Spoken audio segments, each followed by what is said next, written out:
Guadalupe Contreras y Angélica Rivera en 11 Noticias Matutino. Jueves 11 de diciembre de 2025, dictan prisión preventiva al exgobernador de Chihuahua, César D., por operaciones con recursos de procedencia ilícita. El próximo sábado se resolverá si es o no vinculado a proceso. Dos presuntos extorsionadores de productores de aguacate y limón en Michoacán. Ya van 180 presuntos generadores de violencia detenidos con el plan de paz y justicia para la entidad. Rinde su primer informe el ministro presidente de la Suprema Corte, Hugo Aguilar Ortiz, a 100 días de haber asumido el cargo. En su discurso destaca que hoy existe una corte independiente y sin subordinación. Aprueba el Senado aplicar aranceles a productos de países con los que no existe un tratado comercial. El objetivo es proteger la industria local y fortalecer la producción nacional. En Estados Unidos, el Servicio de Migración realiza redadas en vecindarios latinos de Minnesota. Con uso de la fuerza y de manera violenta, arrestan a por lo menos 20 personas. Trabajadoras y trabajadores mexicanos denuncian no poder acudir a laborar por temor a ser detenidos. Queda fuera el Cruz Azul de la Copa Intercontinental de la FIFA 2025 al caer 2-1 contra Flamengo de Brasil en el Derby de las Américas. Muy buenos días, así les damos la bienvenida a 11 Noticias Matutino en este jueves 11 de diciembre. Bienvenidas y bienvenidos, Guadalupe, buenos días. ¿Cómo estás, Elvira Angélica Rivera? Gracias por acompañarnos esta mañana fresca aquí en la Ciudad de México, ya lo saben. Como siempre, lo más relevante aquí en nuestra pantalla. Buenos días en radio. Las y los acompañamos a donde ustedes vayan en el 95.7 de FM, la frecuencia del Instituto Politécnico Nacional. También estamos disponibles en todas nuestras redes sociales. Las puedes seguir ahí en la pantalla y particularmente sigan nuestra transmisión en YouTube y en Facebook también. El código QR que aparece en la pantalla lo pueden escanear y les lleva a nuestra página con más información. Siempre recibimos con mucho gusto sus comentarios y opiniones y pueden usar el hashtag 11 Noticias.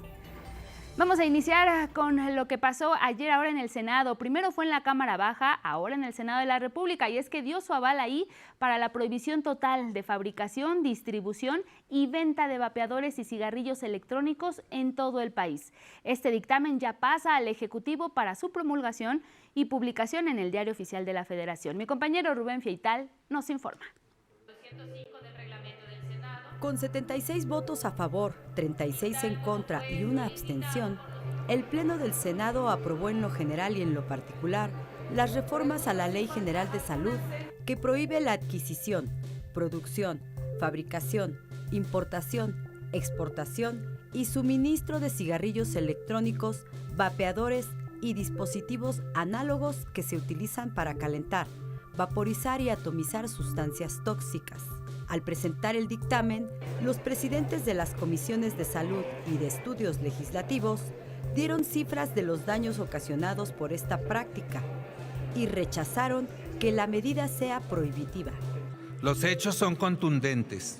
Los brotes de lesiones pulmonares asociadas a vapeo provocan miles de hospitalización y decenas de muertes en los Estados Unidos y en nuestro país, demostrando que estos productos no son inofensivos y que contienen sustancias dañinas. A quienes sostienen que esta es una reforma prohibicionista que vulnera el libre desarrollo de la personalidad, hay que recordarles que la libertad individual no es licencia para trasladar a toda la sociedad los costos de conductas adictivas. La iniciativa enviada por la presidenta Claudia Sheinbaum establece penas de entre 1 y 8 años de prisión y multas entre 11,000 y 225,000 pesos para quienes lucren con estos productos. La oposición argumentó que el dictamen solamente beneficiará al crimen organizado y representa la renuncia del Estado a su responsabilidad. Solamente están incentivando el mercado ilegal. ¿Ustedes creen que porque está prohibido venderle a los jóvenes cigarrillos, se dejan de vender? Pierde mucho dinero Hacienda en eso. Deberíamos, en lugar de prohibir, regular y asumirnos como Estado que debe regular y castigar las conductas ilícitas. Prohibir significa renunciar a instrumentos fiscales que permitan financiar la prevención, el tratamiento, la vigilancia.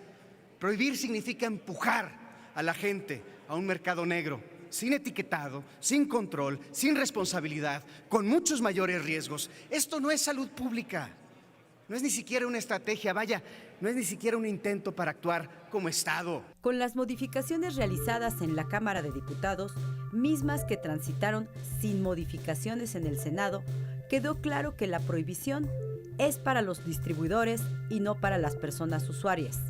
Con la aprobación del decreto que prohíbe los cigarrillos electrónicos y los vapeadores, prácticamente el Senado de la República concluye este periodo ordinario de sesiones.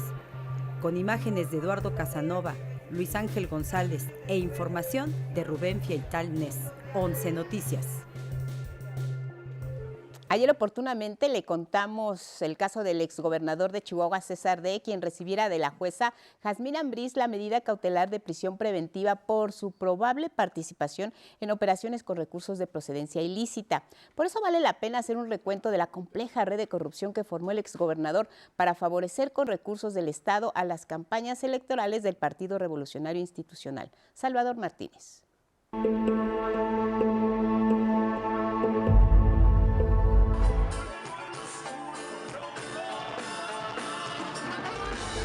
Era 2013. César Duarte bailaba una cumbia. En junio de 2020 había sido detenido y las redes modificaron la canción. Lo pusieron a bailar el rock de la cárcel.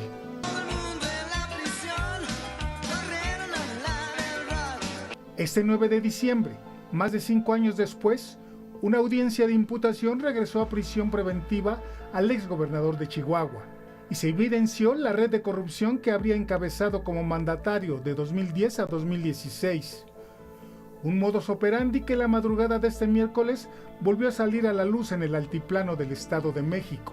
De acuerdo con las carpetas de investigación presentadas ante el juez de control, no se trataba de actos aislados, sino de un procedimiento repetido que involucraba a secretarías del Estado, como Hacienda, Educación y Desarrollo Rural, desde donde se autorizaban recursos bajo supuestos programas o servicios que nunca se ejecutaron. El primer paso era generar documentación oficial que justificara la salida del dinero, como contratos, convenios u otros. Todo ello era firmado por papeles que aparentaban legalidad. Los beneficiarios casi siempre eran las mismas compañías, empresas de reciente creación o fantasma, sin empleados, sin oficinas reales, sin historial comercial, o bien organizaciones ganaderas donde César Duarte tenía participación directa o indirecta. Las empresas fueron creadas durante el sexenio de Duarte y estaban vinculadas entre sí por domicilios falsos, accionistas sin solvencia o representantes legales usados como prestanombres. Las empresas fantasmas no retenían los fondos, ya que en cuestión de horas o días el dinero se movía a otras compañías pantalla, cuentas de particulares, organizaciones ganaderas o tarjetas y cuentas personales. Con el dinero ya disperso, una parte regresaba de forma directa al círculo político de Duarte o a campañas electorales del PRI, según las investigaciones. Hasta el momento, Duarte está acusado de lavado de dinero, de por lo menos 74 millones de pesos. 11 Noticias, Salvador Martínez. Bueno, y de Chihuahua nos vamos ahora con información de Michoacán. Como parte del Plan por la Paz y la Justicia en el Estado, elementos del Ejército Mexicano y la Guardia Nacional capturaron a 2 presuntos extorsionadores de productores de aguacate y limón. Con esto suman ya 180 presuntos generadores de violencia detenidos en esa entidad. Autoridades federales mantienen recorridos a pie y patrullajes de vigilancia en huertas de aguacate y limón de municipios como Nuevo San Juan, Villa Madero, Apatzingán, Buenavista, Tomatlán y Zitácuaro. Además de los 180 detenidos del 10 de noviembre al 9 de diciembre, se han asegurado armas de fuego, vehículos, artefactos explosivos y más de 15 toneladas de precursores químicos. También se han desmantelado 10 campamentos del crimen organizado y 30 tomas clandestinas de hidrocarburo robado a Pemex. Y es que el Plan por la Paz y la Justicia en Michoacán también pone la mira en otras necesidades de la población. Hablamos de empleo, vivienda y educación, entre muchas otras necesidades. Para atenderlos, se ha realizado un censo en más de 400,000 viviendas y se llevan a cabo ferias del bienestar. Los detalles con Luis Virgilio Maza.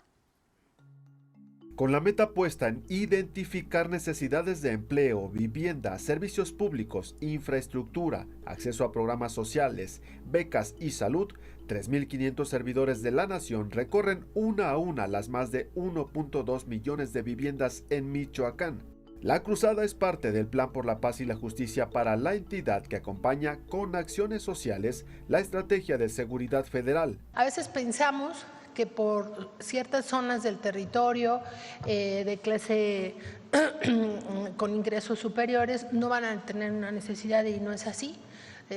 Y por eso se va casa por casa todo el territorio, no solo son las zonas más pobres. A un mes del inicio del Plan Michoacán suman 400,000 viviendas censadas. Se prevé beneficiar a más de 4.7 millones de michoacanos con acciones realizadas conjuntamente por 53 dependencias e instituciones federales.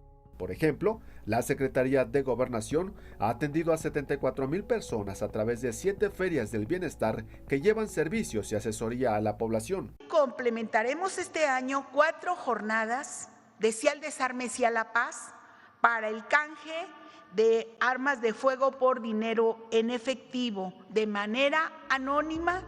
También se anunció el lanzamiento de Lentejas del Bienestar, grano producido en campos agrícolas de la entidad que estarán disponibles en las tiendas del bienestar de todo el país. Esta ya estará llegando desde el día de hoy, que estará en la unidad operativa de Morelia, y se irá distribuyendo a las diferentes tiendas. En materia educativa, a partir de este 15 de diciembre, la Secretaría de Educación Pública abrirá la convocatoria dirigida a estudiantes de nivel superior para registrarse a la beca Gertrudis Bocanegra. Las tarjetas se van a empezar a entregar a partir de enero. Esto es un apoyo de 1,900 pesos bimestrales. Y en marzo iniciarán las clases de la Universidad Rosario Castellanos en Michoacán.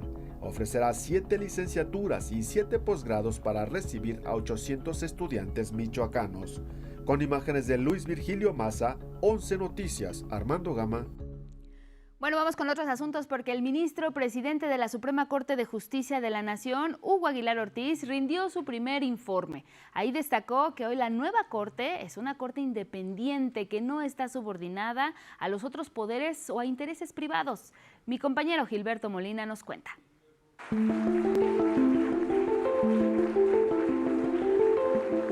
El ministro presidente de la Suprema Corte, Hugo Aguilar Ortiz, rindió su primer informe de labores a 100 días de que entraron en funciones los ministros y ministras electos por primera vez mediante voto popular. El informe se basó en 10 pilares fundamentales que definen la Corte en su nueva etapa, en la que se privilegian los derechos humanos y la atención a grupos excluidos y vulnerables, afirmó Aguilar Ortiz, de cuna indígena. Entre ellos, la justicia transformadora, honesta y transparente, humanista, con autonomía e independencia judicial, así como con austeridad y perspectiva de género. El ministro presidente destacó que hoy existe una Corte independiente y no hay subordinación ante el Poder Ejecutivo y el Congreso, y tampoco se obedece, dijo, a grupos de poder como sucedía en el pasado. No responde a intereses particulares, no se ajusta a presiones coyunturales, no permite que el clima político del momento distorsione su papel. Esta Corte no se inclina ante ninguna agenda ajena al marco constitucional. Su única lealtad es hacia la Constitución y hacia el pueblo de México. Aguilar estuvo acompañado en el presidium por la secretaria de Gobernación, Rosa Isela Rodríguez, y los representantes del Congreso de la Unión. También estuvo presente la fiscal Ernestina Godoy. Hugo Aguilar dijo que recibió una Corte que se guardaba asuntos con la finalidad de ganar tiempo. Hoy eso ha cambiado, sostuvo. Recibimos una Corte lenta, anquilosada, ensimismada y podría decir que hasta soberbia. Los asuntos podían esperar años antes de recibir una resolución. Hemos ajustado el funcionamiento de la Secretaría General y Subsecretaría de Acuerdos para lograr reducir los tiempos en el trámite. pasando de un promedio de 60 a 15 días el lapso necesario para que un asunto llegue a las ponencias para su resolución.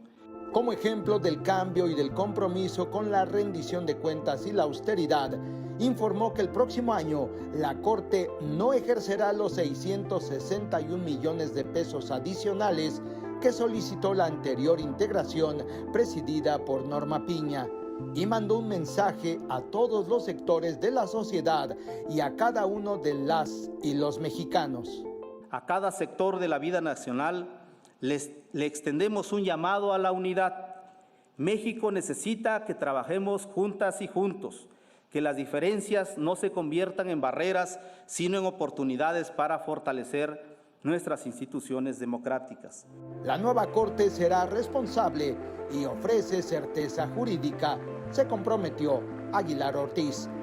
Con las imágenes de Luis Virgilio Maza, 11 Noticias, Gilberto Molina. Vamos con más información. La presidenta Claudia Sheinbaum reiteró que la ley de aguas es benéfica para la nación. Agregó que esta legislación no representa problemas para las personas que tienen pozos en sus parcelas ni atenta contra las concesiones ya otorgadas. No tiene nada en contra de las concesiones actuales. Lo que sí tiene es que ya no se puede vender el agua de uso agrícola a terceros. Eso ya no se puede. La presidenta indicó también que quien tiene acaparada agua y no la usa, se le pide que regrese la concesión para que ésta sea usada por un municipio y se garantice el derecho humano al agua. Entonces, es benéfica para todas y para todos la Ley Nacional de Agua. Y pasa de ser una mercancía, el agua, a convertirse o a recuperar su garantía de derecho o de recurso natural de la nación y al mismo tiempo el derecho humano al agua. Nuevamente actividad legislativa, y es que la Cámara Alta dio luz verde a las reformas para que México pueda aplicar aranceles a productos provenientes de países con los que no existe un tratado comercial. Estos van desde el 5 hasta el 50%. El objetivo es garantizar un entorno económico equilibrado, competitivo y favorable al desarrollo del país. Las tarifas se aplicarán a diversas mercancías de las industrias automotriz, textil, del vestido y lo relacionado con plásticos, así como a electrodomésticos, muebles, calzado y motocicletas originarias de China, Corea del Sur, India, Vietnam o Tailandia. Así es como se fortaleció esta minuta que incluye 1.463 ajustes a fracciones arancelarias de 17 sectores estratégicos, con un valor de importaciones de 39.725 millones de dólares desde países con los que México no tiene acuerdos comerciales. Ahí en el Senado, antes de iniciar el debate, el Partido Acción Nacional intentó frenarlo mediante una moción suspensiva, argumentando que pasó directamente al Pleno sin que se discutiera en comisiones. Senadoras y senadores de Morena, Partido Verde y PT, ¿por qué le faltan al respeto al Senado de la República? El dictamen apenas llegó hoy en la mañana. Si ustedes no hacen respetar el Senado, al menos el Grupo Parlamentario de Acción Nacional sí lo hará. Vamos a hablar de esta publicación, la revista Forbes, que ubicó a la presidenta Claudia Sheinbaum como la quinta mujer más poderosa en el mundo, considerando la importancia que ha adquirido México en el contexto global. La revista menciona que la deslocalización coloca a la presidenta mexicana Claudia Sheinbaum en el centro de la transformación manufacturera de Norteamérica. Y también destaca que Sheinbaum hizo historia al ser elegida la primera mujer presidenta de México en una victoria aplastante en junio de 2024.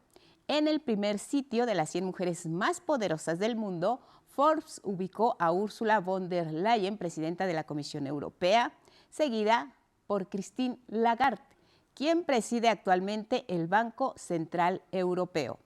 El tercer sitio fue para Sanae Takaishi, primera ministra de Japón recién electa, y el cuarto lugar para Giorgia Meloni, primera ministra de Italia, el quinto para la presidenta Claudia Sheinbaum. Forbes informó que la lista se determinó con base en 4 métricas principales: dinero, medios de comunicación, impacto y esferas de influencia. Bueno, y tome precaución, mire, por la llegada de peregrinos este jueves no hay servicio en algunas estaciones del Metrobús, particularmente en la línea 6 de Martín Carrera a La Villa, esto en ambos sentidos. También las estaciones La Villa, Río de los Misterios, Hospital Infantil, La Villa y Gustavo Amadero, también no hay servicio en el Metrobús. Permanecerán cerradas estas estaciones y también Indios Verdes, de Los Misterios, Garrido, Gustavo Amadero y Hospital Infantil La Villa. En el metro, si utilizan el sistema de transporte colectivo, no habrá modificaciones en la estación Villa Basílica, que corresponde a la línea 6, por lo que va a operar en su horario habitual desde las 5 de la mañana y hasta las 11 de la noche. Hay que manejar también con precaución. También continúa cerrada la circulación en ambos sentidos de Calzada de Guadalupe, esto a la altura del eje 4 Norte por la presencia, igualmente por la llegada de peregrinos. Ahí tiene alternativa vial, puede usar Avenida Insurgentes, el eje 1 y el eje 2 Oriente. Hay avance lento también en Paseo de la Reforma y Matamoros a esta hora de la mañana, 6:28. Esta es en la colonia Guerrero, tome sus precauciones. La lluvia complicó mucho la ciudad el día de ayer, también el concierto que hubo cerca allá de Circuito y Viaducto, pues Bad Bunny también causó mucho congestionamiento. Hoy habrá un nuevo concierto en esa zona, así que tome sus precauciones, ya por la tarde es que se complica. Complicaciones en Calzada de Tlalpan, una volcadura en la colonia Moderna. Volvemos.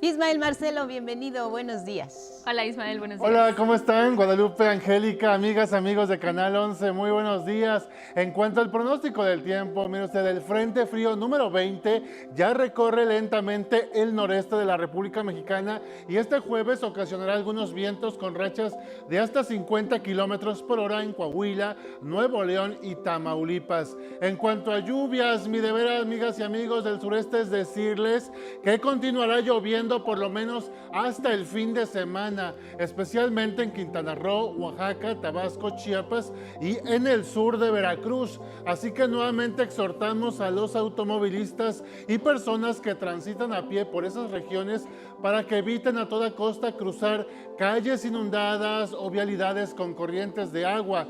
De igual forma, se exhorta a transitar con muchísima precaución ante el riesgo de derrumbes y deslizamientos de terreno como el que tiene usted en su pantalla. En la Ciudad de México volverá a llover este 11 de diciembre, especialmente hacia horas de la tarde y noche, y se acompañarán con descargas eléctricas y posible caída de granizo. El ambiente será fresco esta mañana y cálido por la tarde, con temperaturas máximas de 22 a 24 grados Celsius. La Secretaría de Gestión Integral de Riesgos y Protección Civil capitalina emitió un aviso especial para los días 11 y 12 de diciembre por temperaturas mínimas entre 5 y 11 grados y posibilidad de lluvias hacia la tarde.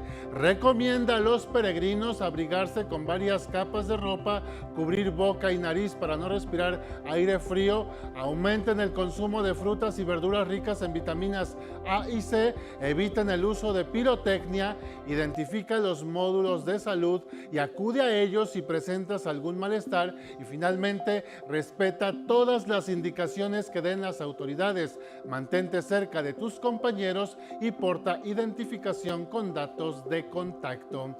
Pues bien, Lupita, Angie, estas son las condiciones meteorológicas. Nuevamente el sureste mexicano, mucha atención, seguirá lloviendo. Ayer se presentaron pues nuevamente lluvias fuertes, especialmente en Tabasco y en Chiapas. Los ríos están crecidos en muchas de esas regiones, así que exhortamos a la población, por favor, transiten con mucho cuidado ante el riesgo de deslizamientos, deslaves e incluso derrumbes. Para la próxima semana esperamos que las lluvias nuevamente se presenten de forma importante en el oriente de la República Mexicana. Importante, Ismael, esto que nos mencionas, pues exhortar a la población a no correr estos riesgos. Se pueden trasladar a algún albergue si de alguna forma pues estas lluvias afectan su vivienda, para que pongan a salvo su vida particularmente. Sí, eso es muy importante, atender al pie de la letra las indicaciones de las autoridades. Yo sé que debe ser muy difícil decir dejar tu casa, dejar tus bienes, ¿no? Porque pues el riesgo está, pero pues yo creo que eso es lo más importante si se trata de salvar la vida, perdón. Entonces yo creo que debemos de atender las indicaciones al pie de la letra de las autoridades de protección civil, porque pues obviamente a veces menospreciamos los sistemas o los fenómenos, y pues lamentablemente en Chiapas, en el sureste mexicano, creo que es en el estado de Tabasco, ya 2 personas pues ya han muerto a consecuencia de esta crecida de ríos.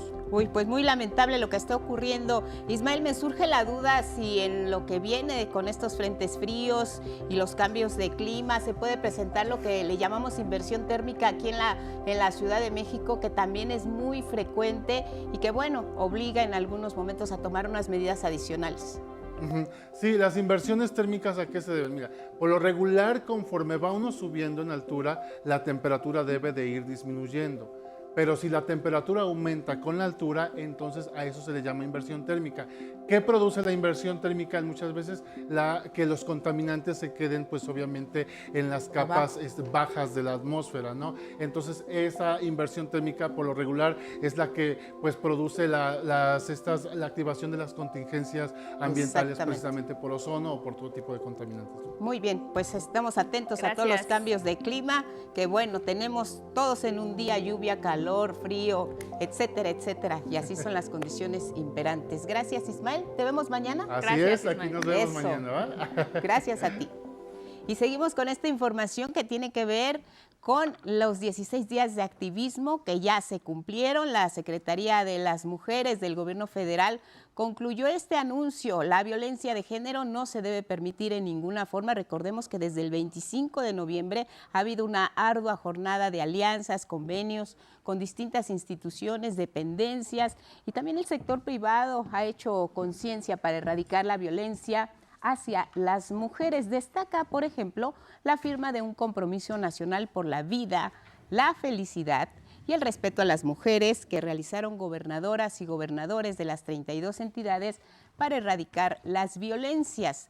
También ha habido un impulso a la campaña de concientización contra el abuso sexual a través de la alianza de Xicoténcatl, por lo que la Cámara de Senadores aprobó también un dictamen que aumenta las sanciones para este tipo de delito. También se ha impulsado el compromiso de homologar en las 32 cámaras legislativas las siguientes leyes. Escuche.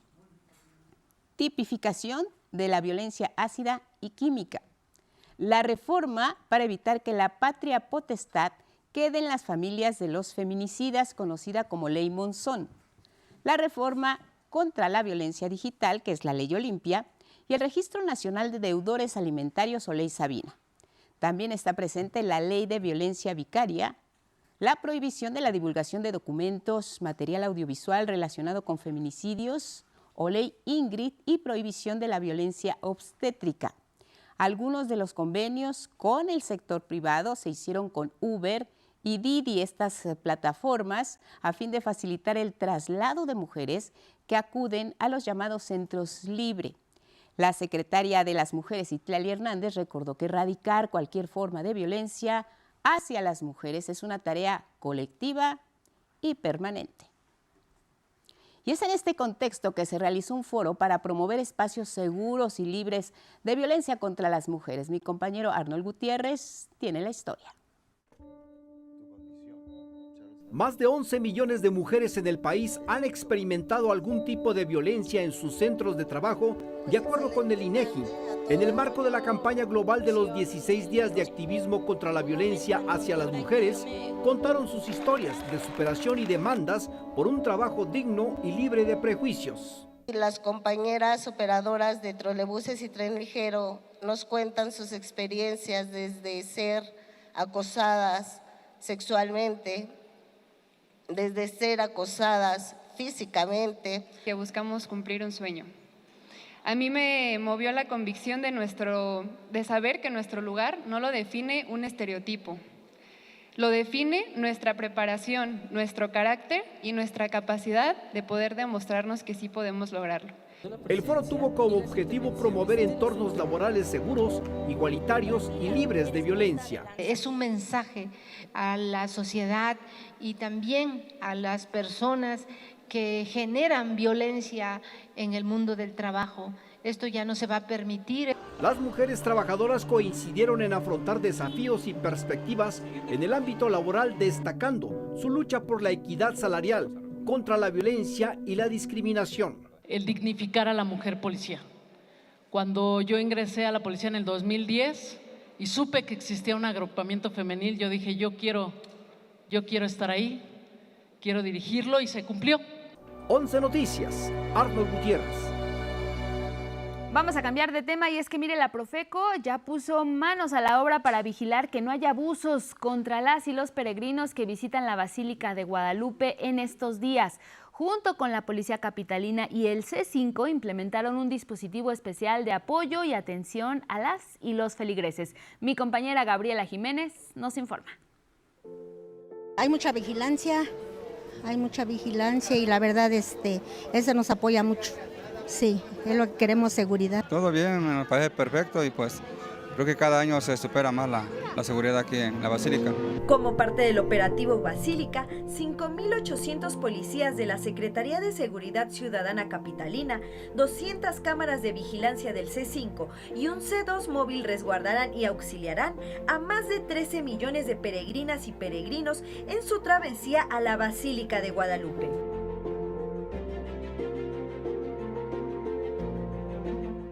Queremos mejorar los datos del año pasado. El año pasado tuvimos 356 reportes de ciudadanos relacionados con diversas problemáticas, destacadamente los temas de obstrucción de los peregrinos por vehículos, el tema de agresiones, el tema también de algún tipo de disrupción, disturbio o escándalo. Estos tres constituyen prácticamente el 33-34% de todos los que hubo el año pasado y van descendiendo. Para cuidar el bolsillo de los feligreses, los defensores de la confianza de Profeco vigilarán que los productos religiosos y servicios se vendan a precios justos. La Profeco aquí siempre nos viene a normar con los precios, porque sí hay compañeros que son muy encajos. Los más caros son las vírgenes grandes, que son de 1.80 en 5,000, 6,000 pesos, dependiendo del material y el acabado. Lo más barato son pulseras de 10 pesos, tenemos de todo, hay para todo el bolsillo hay. Los artículos sí hay de precios, hay que buscarle y sí encuentras buenos precios. Las imágenes son las que le suben porque pues son las que llevamos más pues. Hasta el 14 de diciembre continuará el operativo Basílica para garantizar que los festejos a la Virgen, una de las profesiones de fe más grandes de México y el mundo, se lleve a cabo de forma segura. Con imágenes de Cristian Aguilar y Leonardo Carpio, 11 Noticias, Gabriela Jiménez. Precisamente vamos a conocer cómo está la situación en las inmediaciones de la Basílica de Guadalupe. Ahí está mi compañero Arnold Gutiérrez. Arnold, te saludo con mucho gusto. Buenos días. ¿Qué tal, Angélica? Gusto en saludarles. También estamos aquí en la explanada del Templo Mariano. Conforme van avanzando los minutos, van arribando más y más peregrinos de diferentes puntos de la República Mexicana. A mi lado, bueno, para el lado derecho de ustedes, ahí está un grupo que viene de San Luis Potosí. Son peregrinos que ya tienen varias horas aquí en la explanada de la Basílica de Guadalupe. Vamos a platicar brevemente con ellos porque nos cuenten un poco de, digamos, de esa fe que es inquebrantable por algunos años también que ya llevan, y bueno, y cada año también lo hacen visitando. Vamos a acercarnos. ¿Su nombre cuál es? Mi nombre es Álvaro Nicolás Victoriano. ¿De dónde? De Tamazunchale, San Luis Potosí. Muy bien, ¿y cuánto tiempo han hecho, digamos, en su viaje de San Luis? Porque veo que viene una comunidad bastante grande. Salimos el día 9 a las 11 de medianoche. Llegamos ayer, todo el día estuvimos aquí rezando a Nuestra Madre Santísima. Y pues veneramos mucho porque sabemos que para ella nosotros tenemos mucha fe de ella. Para ella nos ha dado muchos milagros hacia nuestra comunidad.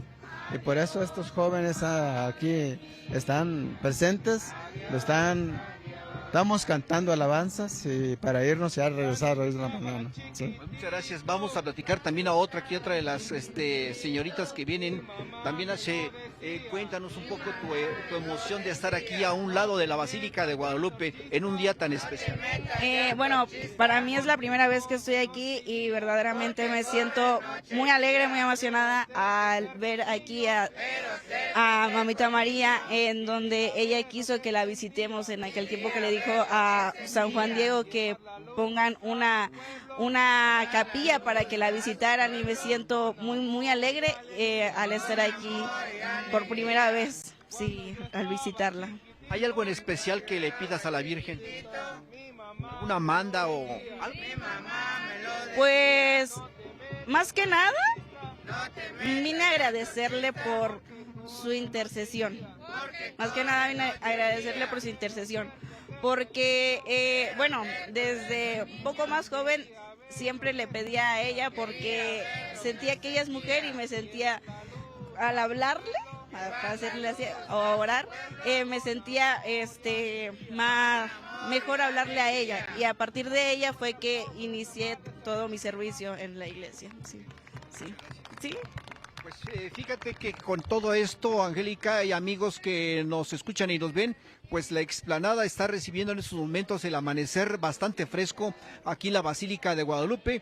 Ya muchos peregrinos han estado cantando y además lanzando también vivas, porque muchos van a regresar a su lugar de origen, de Oaxaca, de Chiapas, de Tlaxcala, del Estado de México, y esto ha sido muy significativo porque en algo concuerdan, que la fe es inquebrantable, y cada año vienen precisamente a rezar, a dar gracias por la salud, por el trabajo y porque les vaya bien a todas y todos los mexicanos. También resaltar que en este día tan especial, que estamos a unas horas para que se canten las mañanitas a la Virgen de Guadalupe en este 494 aniversario, pues comentarles que no es solo aquí en México, sino es a nivel mundial, en diferentes regiones de diversos países, como toda la región de Centroamérica, incluso hasta Chile, celebran precisamente un día antes a la Virgen de Guadalupe y también le cantan las mañanitas. Así están las cosas. Hemos observado finalmente comentarles que hemos visto que la explanada de la calzada de Guadalupe está muy bien iluminado, hay bastante seguridad y también puestos de auxilio, de atención médica, para que todos los peregrinos que van llegando pues estén atentos para atenderlos. Es el reporte que tenemos.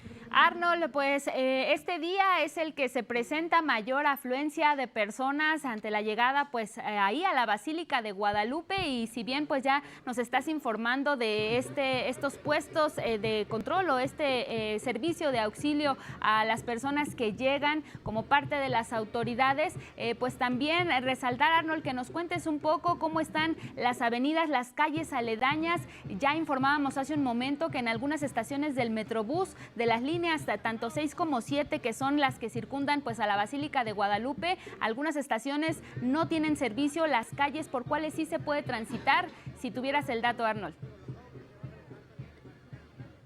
Bueno, comentarles que de acuerdo con más o menos el cálculo, lo estimado que hicimos, estamos hablando de un cierre alrededor de unos 2 kilómetros, porque están aquí alrededor de las calles de la Basílica de Guadalupe.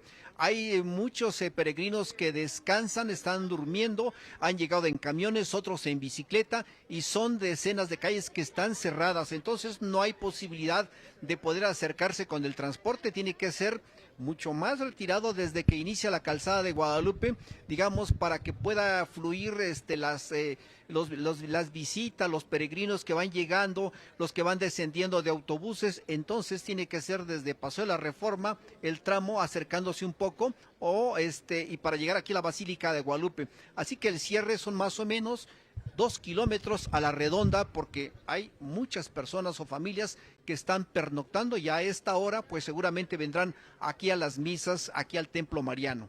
Pues es que, como bien lo mencionabas, Arnold Gutiérrez, se prevé la llegada de millones de personas, incluso de acuerdo también con las estimaciones de las autoridades. Por lo pronto te agradecemos este reporte que nos has compartido. Seguiremos pendiente de cómo se desenvuelvan allá las cosas en la Basílica de Guadalupe, en la Villa y en la Alcaldía Gustavo Amadero. Gracias, Arnold. Buenos días.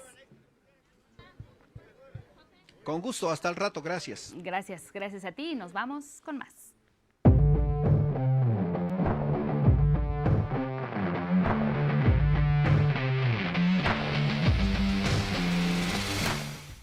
Y sí, vamos con las breves deportivas.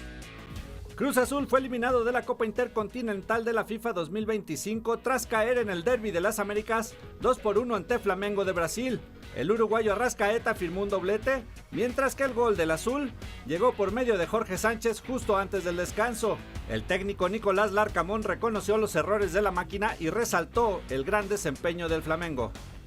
Todo eso lo hace hegemónico de la manera que lo viene siendo, es el campeón de Libertadores con autoridad, indudablemente que es el fiel reflejo de un equipo y de una institución, de un club que está con un proyecto muy consistente a todo nivel. En el clasificatorio del levantamiento de pesas rumbo a los Juegos Centroamericanos y del Caribe Santo Domingo 2026, México continúa con la suma de preseas. Irene Borrego sumó 3 bronces para el país en la categoría de los 58 kilogramos. En varonil, Jorge Cárdenas sumó 3 platas en los 73 kilos, mientras que Jonathan Muñoz se llevó 2 bronces. La Major League Baseball Mexico City Series regresa este 2026 con 2 juegos entre Diamantes de Arizona y los Padres de San Diego. Serán el sábado 25 y domingo 26 de abril. Los encuentros se disputarán en el Estadio Alfredo Harpelú, casa de los Diablos Rojos del México, que por tercera ocasión recibirán equipos de las Grandes Ligas en la temporada regular. Para los Padres, este será su primer viaje internacional desde que jugaron 2 partidos contra los Dodgers de Los Ángeles en Corea del Sur para abrir la temporada 2024, mientras que los Padres regresan luego de haberse enfrentado en 2023 a los Gigantes de Nueva York.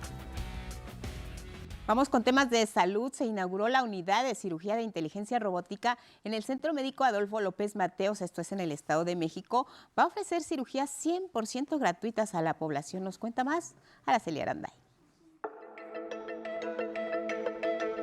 Los brazos de este robot son flexibles, exactos.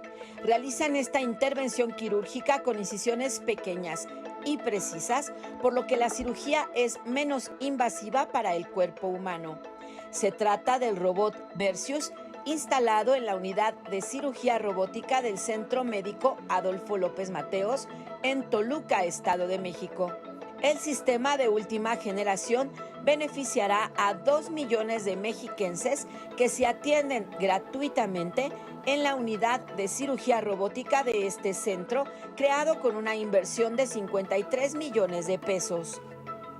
Esta unidad médica se convierte en la primera del sector público en el Estado de México, pero también a nivel nacional, en trabajar con un dispositivo con estas características. Esto nos posiciona además entre los sistemas más avanzados de cirugía a nivel mundial. El sistema robótico Versius permitirá al cirujano realizar procedimientos complejos con incisiones más pequeñas, ayudando a una rápida mejoría del paciente. Este equipo de última generación se utilizará para procedimientos quirúrgicos de las áreas de urología, ginecología y torácica principalmente. Todo esto permite facilitar la realización de procedimientos que antes requerían técnicas abiertas, tiempos largos de estadía en el hospital, y con ello, bueno, pues ahora podemos ampliar la cobertura de los servicios de alta especialidad. Con el nuevo equipo se logra optimizar tiempos de atención, reducir complicaciones y disminuir el dolor posoperatorio. Lo que se traduce en una menor estancia hospitalaria, un menor costo para la institución, pero una recuperación más rápida y un retorno a las actividades de la vida diaria oportuna para nuestros pacientes. A 2 semanas de la instalación de este equipo de última generación, ya se han realizado 19 cirugías. Este sistema es uno de los 3 existentes en el país y es el único instalado en un hospital público dentro del Estado de México. Con imágenes de Yujin Pasol, 11 Noticias, Araceli Aranday.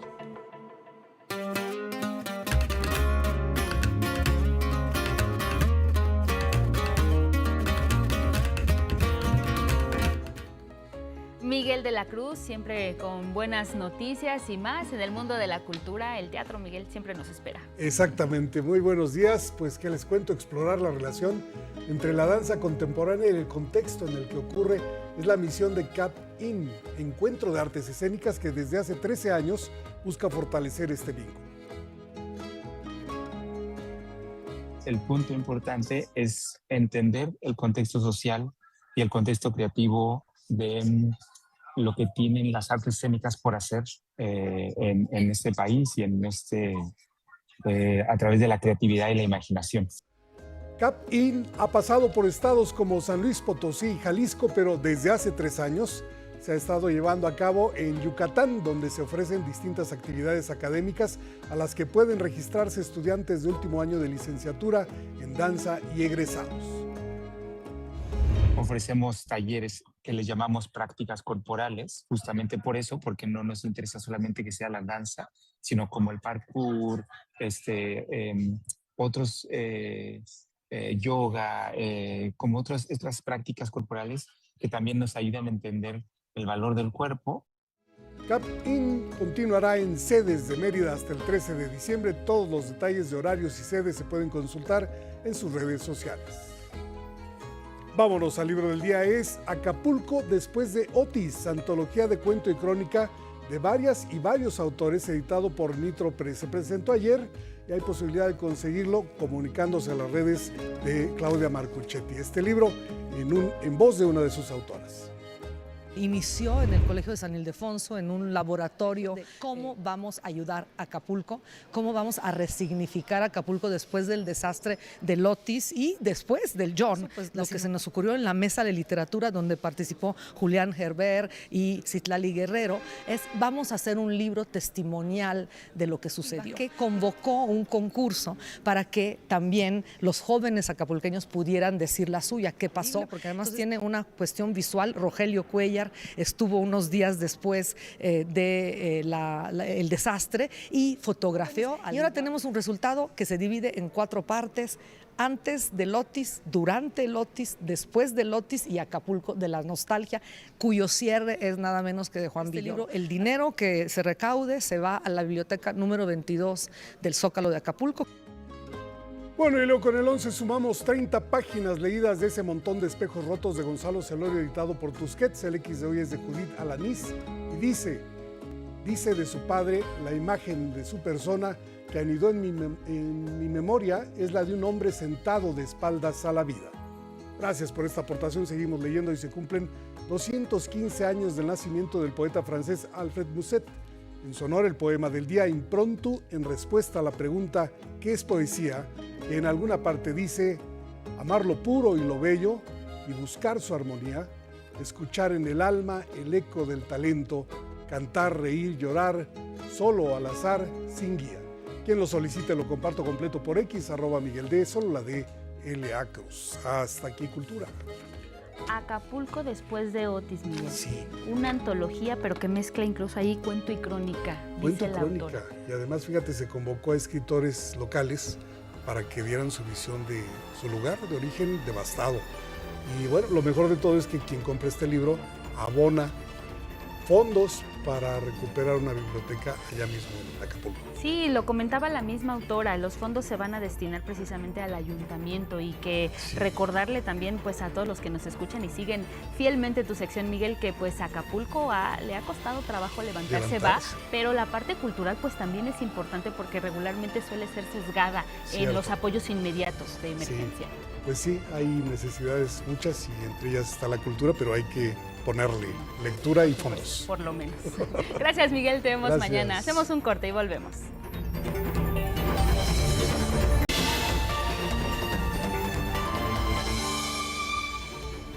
A las 7 en la hora del centro, un resumen en 11 Noticias. Reitera la presidenta Claudia Sheinbaum que la ley de aguas no representa problemas para las personas que tienen pozos en sus parcelas ni intenta nada contra las concesiones ya otorgadas. Ubica la revista Forbes a la presidenta Claudia Sheinbaum como la 5ª mujer más poderosa del mundo por la importancia que ha adquirido México en el contexto global. Aprueba el Senado la reforma que prohíbe los cigarrillos electrónicos y vapeadores. Se establecen penas de hasta 8 años de prisión y multas de hasta 225,000 pesos a quienes no la cumplan.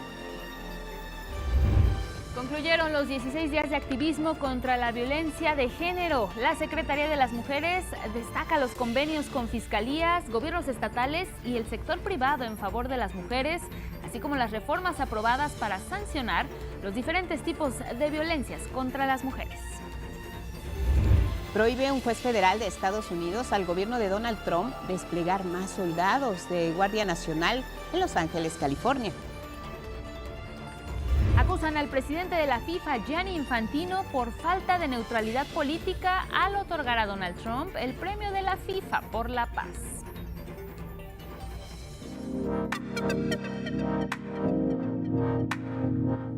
Queremos agradecer esta mañana el enlace con Heréndira Derbez y Claudia de la Garza, autoras del libro No son micromachismos cotidianos. ¿Cómo están? Buenos días. Un gusto verlas y saludarlas. Hola, buenos días. ¿Qué tal? Muchas gracias por acompañarnos. Si les parece, háblenos de este título, empezando por el título de la publicación, para entender un poco qué son los micromachismos. Heréndira, Claudia, adelante, estamos con ustedes. Los machismos en realidad tienen que ver con esta ideología que pone o se basa en la creencia de que los hombres son superiores a las mujeres, pero bueno, en realidad esto es de manera muy llana, ¿no? En realidad cruza, pues también las organiza la sociedad, digamos, también en términos de preferencia sexual, en términos de clase, en términos de raza. Cuando hablamos de micromachismos, hablamos de un montón de conductas, de comportamientos, de acciones que se basan precisamente en esa idea, pero que tenemos muy normalizadas, que hacemos todos los días, que todo el tiempo en nuestra organización familiar, en la escuela, en el trabajo, en la casa, estamos practicando y que por eso se llamaron micromachismos, por su frecuencia, no tanto porque fueran pequeñas. En este libro, por eso nosotras lo nombramos como No son micro, hablando de el tamaño que, digo, como micro, como unidad de tamaño, porque en realidad estas acciones que ocurren todo el tiempo y que parecen insignificantes por su frecuencia, porque las normalizamos, porque así es la cosa, ¿no? Creemos así, entonces las consideramos como pequeñas y en realidad grandes acciones de discriminación, de violencia, están fundamentadas en estos machismos. Por eso les nombramos machismos cotidianos. Claudia, buenos días. Heréndira, también muy buenos días. Les saluda Angélica Rivera. Pues sí, en efecto, esto que ustedes nos describen en este texto de No son micromachismos cotidianos, pues nos narran y nos describen cómo estos actos que se realizan, actos machistas todos los días, pues a veces los cometemos tanto hombres como mujeres y que por la cotidianidad, pues después se pueden convertir en violencia. Heréndira, me gustaría un poco que nos compartieras, pues en este cúmulo de experiencias que ustedes aglutinan en este texto, en este libro, ¿cómo podemos dejar de invisibilizar estas acciones cotidianas machistas que derivan en violencia contra las mujeres? Estamos concluyendo precisamente estos 16 días de activismo desde el 25 de noviembre para tratar de erradicar la violencia hacia las mujeres. Pues muchas cosas. Antes que nada, muchas gracias por el espacio y hola Claudia, qué gusto verte.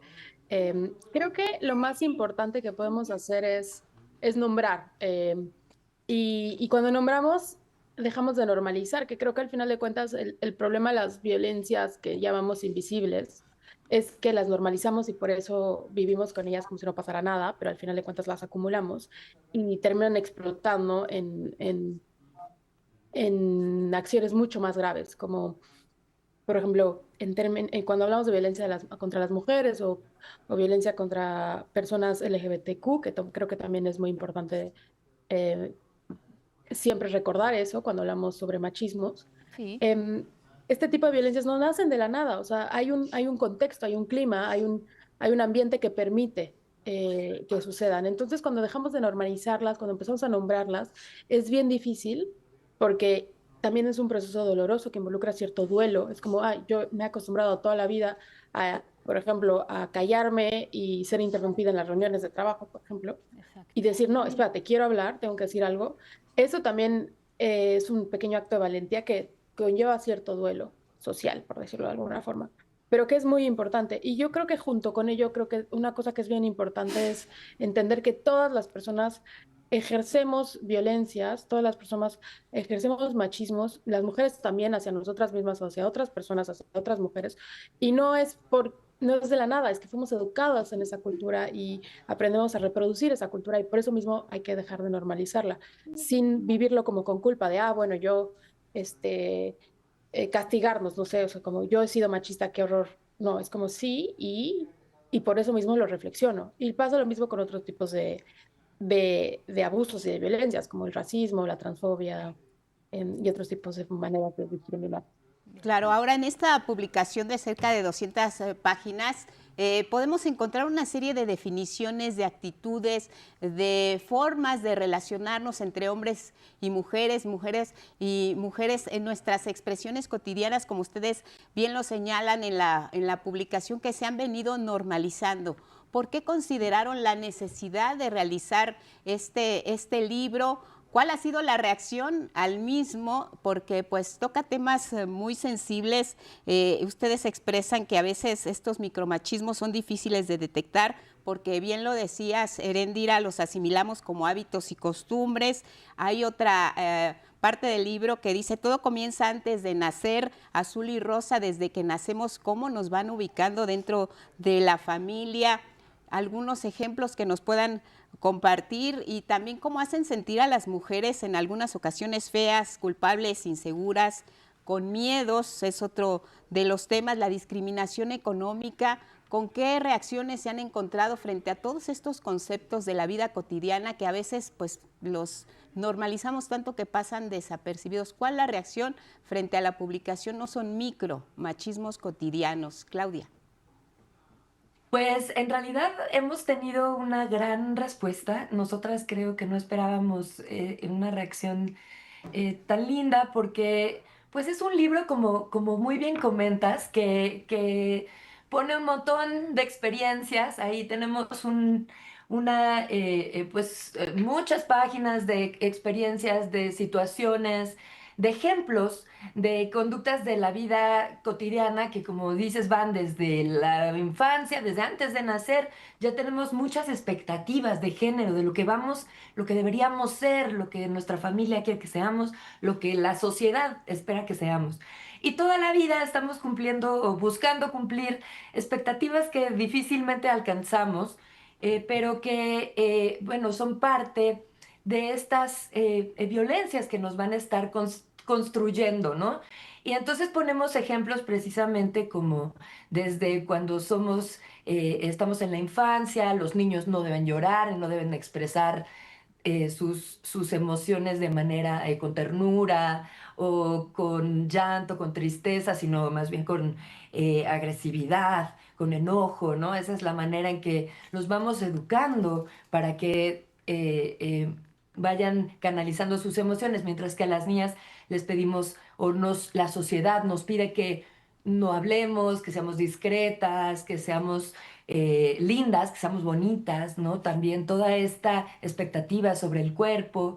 Entonces, pues nosotras al ir poniendo estas experiencias que sirven como ejemplos de lo que hemos vivido, cada quien, por supuesto que nosotras hablamos desde nuestra propia experiencia, sin embargo, tratamos de juntar testimonios, tratamos de buscar referencias de los medios, del arte, de las personas que nos rodean y hablar de estas experiencias, tratar de ser abarcadoras para que cuando leas el libro te veas ahí, despejes con tus propias experiencias y nos demos cuenta de las violencias que ejercemos, de las violencias que enfrentamos todos los días y que no nos hemos dado, aunque nos generan malestar, no las hemos nombrado, no las identificamos a veces como que son parte de una cotidianidad, tan regular que no hemos nombrado. Y bueno, pues se trata de eso, de que empecemos a conversar de esas experiencias en conjunto, cada quien desde nuestras casas, de nuestros grupos de amigos, ¿no? Sea abrir la conversación. Ahora bien, Claudia, Heréndira, ustedes también nos describen un poco en este texto, en este libro, esta indiferencia que a veces existe entre hombres y mujeres sobre estos machismos que pueden sufrir otras personas, otras mujeres, incluso niñas. Incluso pues nos describen cómo es que si no me pasa a mí, quizá no existe, y de ahí pues nace esta indiferencia. Me gustaría saber qué reflexión es la que les ha dejado pues compilar todas estas experiencias propias y de otras mujeres en este libro, en este texto, a ustedes como ilustradora, en tu caso, Heréndira, y también como historiadora del arte, a ti, Claudia, la reflexión que les deja, pues, todas estas experiencias que les compartieron y que, por supuesto, pues, hacen de este libro, pues, algo importante que todas y todos tendríamos que leer para dejar de invisibilizar las violencias que posteriormente, pues, se pueden convertir en algo más grave. Pues mira, yo creo que lo más interesante del proceso de escritura del libro, además de lo que ya mencionaron y que mencionó Claudia, que es como la recepción que ha tenido el público, o sea, este es un libro que se publicó hace 5 años y seguimos teniendo entrevistas de ellos. Después de esto publicamos, por ejemplo, Mapas Corporales, que también es un libro que creo que es un proceso que es el resultado de la reflexión del primer libro, que es No Son Micro. Y bueno, eso creo que es muy importante, la continua reflexión y darnos cuenta que aunque pasa el tiempo y aunque nos movamos de espacios, hay cosas que persisten para mal.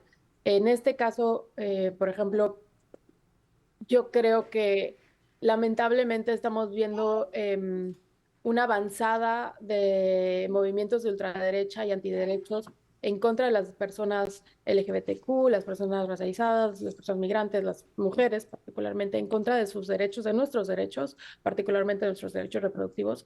Y por eso mismo es muy importante y es mucho más vigente, no solo este libro, sino cualquier libro en el que haya una especie de reflexión sobre violencias de género normalizadas. Y creo que otra de las cosas que me ha dejado el proceso de escritura e ilustración de este libro es darme cuenta como también hay una comunidad ávida por discutir estos temas, y eso se me hace súper bonito y es una forma, hay muchas resistencias tejiéndose, así como hay una ultraderecha creciendo y siendo potenciada también por algoritmos, por dinero, por movimientos antiderechos. Por el otro lado, hay muchas resistencias en muchas partes del mundo, que es algo que me encanta y que creo que hay que siempre recordar, porque para no irnos con este pesimismo de todo está perdido, al contrario, creo que hay muchas resistencias tejiéndose, y también creo que es algo internacional, o sea, así como, de hecho, en este momento, por ejemplo, estamos en un Zoom porque yo estoy viviendo en estos meses en Inglaterra, porque yo estoy entre México e Inglaterra todo el tiempo.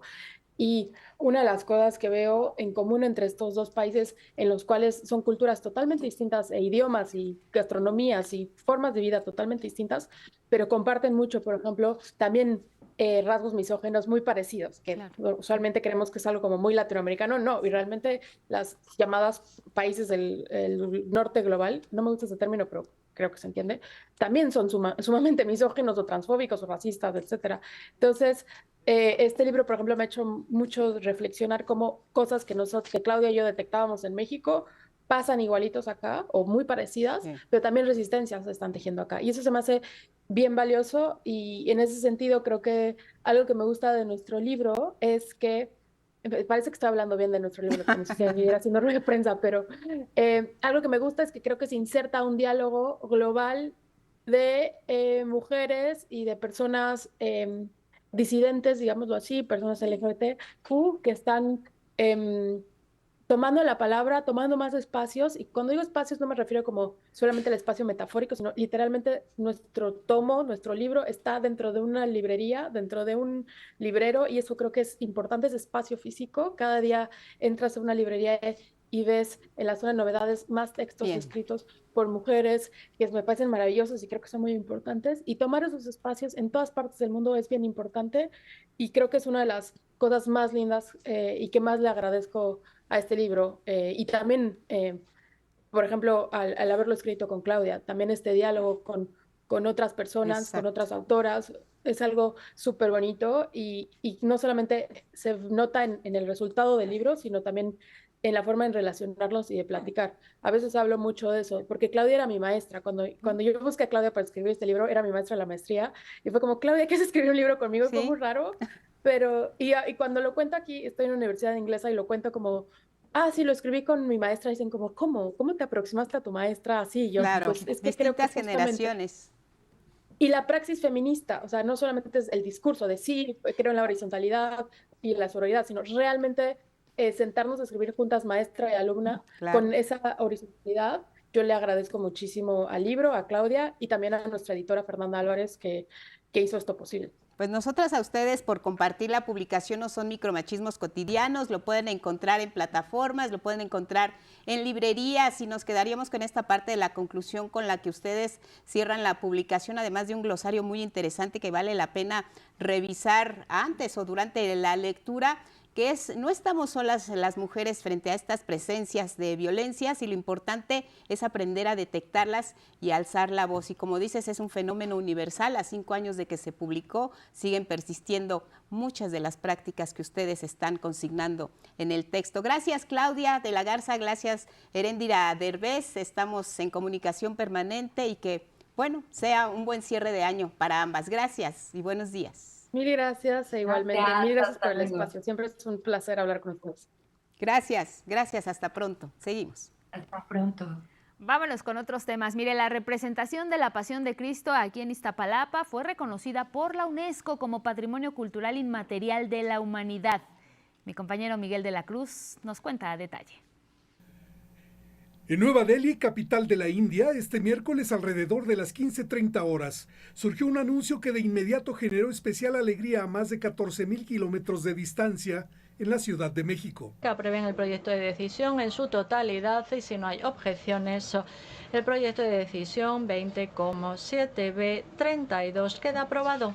Así quedó inscrita la representación de la Pasión, Muerte y Resurrección de Cristo en Iztapalapa en la lista del Patrimonio Cultural Inmaterial de la Humanidad, un logro de Iztapalapa para el mundo. Una tradición nacida en el latido humilde de una comunidad se abre ahora al mundo como legado compartido. El comité organizador de Semana Santa en Iztapalapa, COSIAC, recibió capacitación a fin de integrar un expediente para solicitar la inscripción. El origen de la Pasión de Iztapalapa está en 1833, cuando sus habitantes pidieron la interrupción de una epidemia de cólera a un Cristo del que eran devotos. La súplica fue atendida. Y al mismo tiempo prometieron que para hacer más tangible ese agradecimiento por la erradicación de la epidemia, harían la representación de la Pasión y Muerte de Cristo. Unos años después del milagro, cada Semana Santa se lleva a cabo la representación que suma ya 182 años. Primero se hizo con imágenes de los templos. Y ya cuando se empezó a hacer con personas en vivo fue con niños y luego ya adultos y pues así se ha estado llevando a cabo, pues también se dice que ininterrumpidamente, ¿no? Ni la revolución, ni la guerra cristera, ni la epidemia reciente que tuvimos la detuvieron, ¿no? Se hizo a puerta cerrada. 4 miembros del Comité de Semana Santa, que representa los 8 barrios de Iztapalapa, asistieron a la ceremonia.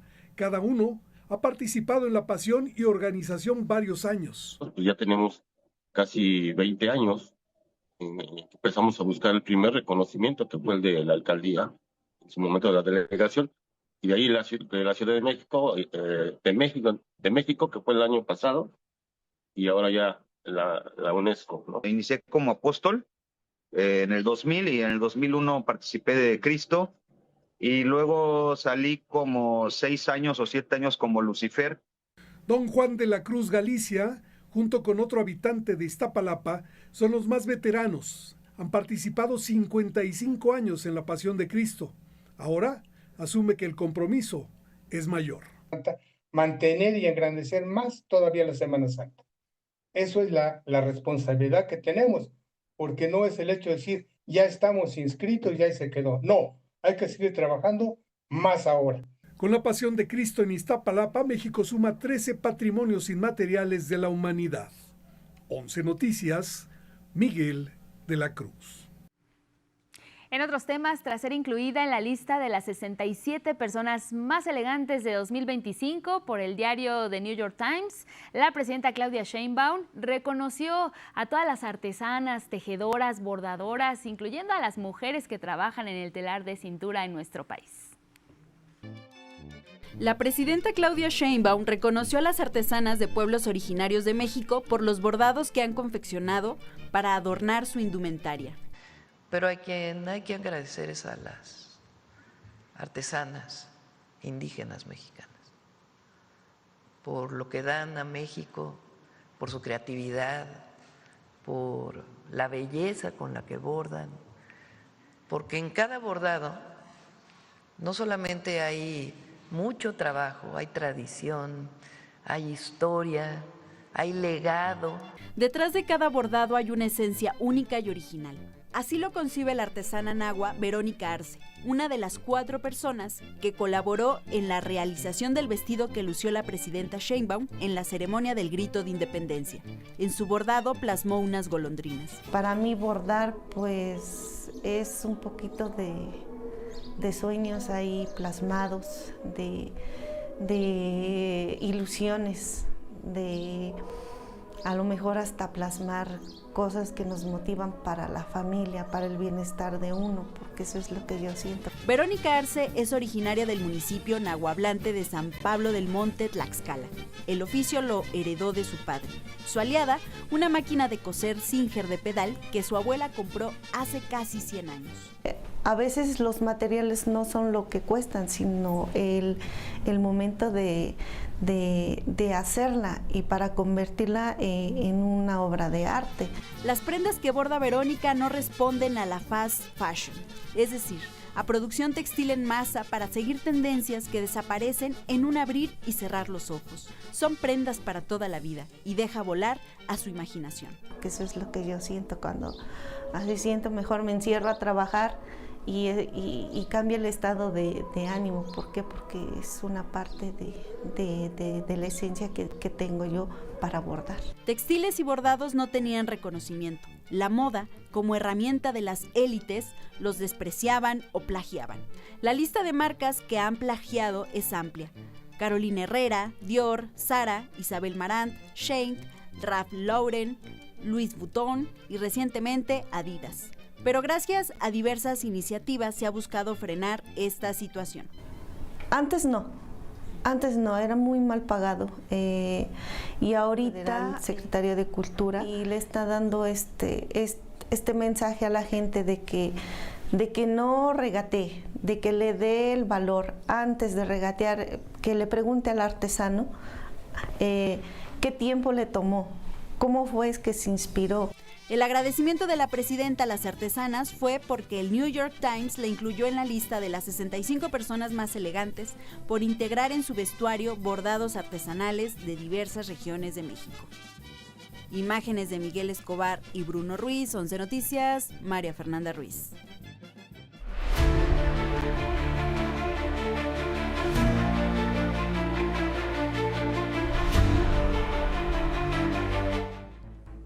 Iniciamos información internacional en Estados Unidos, donde el Servicio de Inmigración ha realizado redadas en vecindarios latinos de Minneapolis, Minnesota. Detuvieron a por lo menos 20 personas.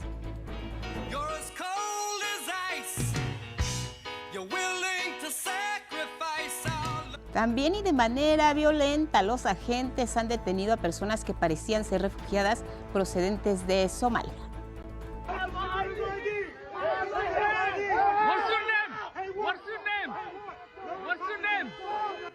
Por ello, ahí en Minnesota cerraron comercios debido a que los trabajadores mexicanos y mexicanas no han acudido a laborar por temor precisamente a estas detenciones. Bajo la nieve y con bajas temperaturas, algunos estudiantes de secundaria marcharon contra el Servicio de Inmigración.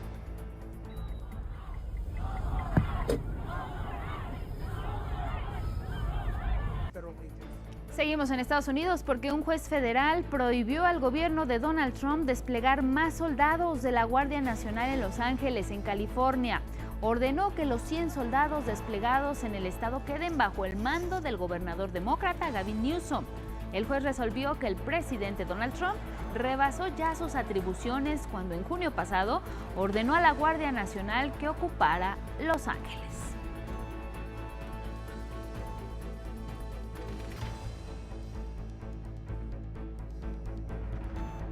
Estados Unidos decomisó en aguas internacionales frente a la costa de Venezuela un barco petrolero que había zarpado el 5 de diciembre pasado. La fiscal general Pam Bondi acusó sin pruebas que el buque transportaba petróleo de Irán y Venezuela para presuntamente financiar una red que apoya organizaciones terroristas. El presidente de Estados Unidos, Donald Trump, anunció que habrá más decomisos de barcos en alta mar. Acabamos de incautar un petrolero en la costa de Venezuela, un petrolero enorme, muy grande, el más grande jamás incautado, y están sucediendo otras cosas que verán más adelante. Mediante un comunicado, el gobierno de Venezuela calificó como robo descarado de piratería internacional el operativo de Estados Unidos y reiteró que defenderá su soberanía y sus recursos naturales. Vamos a Bolivia porque, mire, fue detenido el exmandatario Luis Arce. Está acusado de corrupción. Es señalado de desviar cerca de 7 millones de dólares destinados a proyectos de desarrollo rural. Ediberto Martínez nos cuenta más. A un mes de haber terminado su mandato como presidente de Bolivia, Luis Arce fue detenido en La Paz por la Fuerza Especial de Lucha contra el Narcotráfico. El arresto fue informado por la exministra de la presidencia de Arce, Marianela Prada, quien difundió un video en el que denunció que la detención se trató de un secuestro. Un secuestro de manera totalmente ilegal que acaba de suceder cuando él se encontraba solo. La Fiscalía General del Estado informó que Arce es investigado por presunta corrupción en el manejo del Fondo de Desarrollo Indígena, cuando era ministro de Economía y Finanzas Públicas en 2006, durante el gobierno de Evo Morales. Presuntamente fueron desviados 6.8 millones de dólares destinados a proyectos de desarrollo rural. Incluso en su momento, cuando él era exministro de Economía y Finanzas Públicas, le realizaron hasta una interpelación en la Asamblea Legislativa Plurinacional. Arce aseguró que no se iría del país y regresaría a dar cátedra en la universidad. Ahora la Fiscalía emitió el mandato de prisión contra el exmandatario, acusándolo de incumplimiento de deberes y conducta antieconómica. En tanto, el vicepresidente Edman Lara había adelantado en días pasados que se iniciarían acciones penales contra Arce y exfuncionarios por presunta corrupción. 11 Noticias, Ediberto Martínez. Vamos a Honduras. Cientos de personas protestaron por lo que consideran un fraude electoral en las elecciones del pasado 30 de noviembre.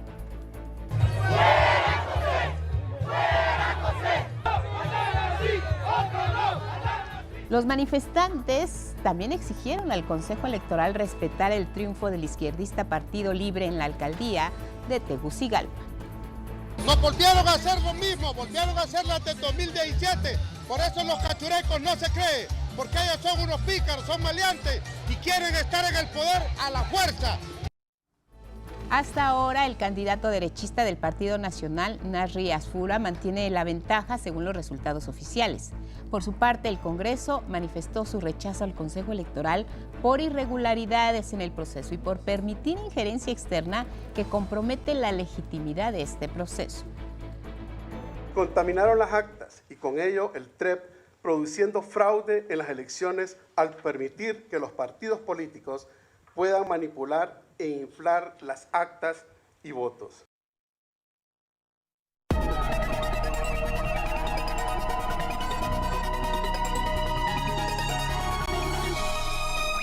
Bienvenido, Carlos Guevara Casa. Jueves Jurásico, ¿no? Jueves Jurásico, ¿qué tal? Buenos días. Buenos días también para usted. Y bueno, antes del Jueves Jurásico, pues vamos a hablar también algo prehistórico, porque de apenas 1 metro de altura, esta población enigmática cazaba ratas gigantescas, elefantes enanos y recolectaba vegetales para sobrevivir en un ambiente que hoy parece una fantasía. Estamos hablando del Homo florescensis.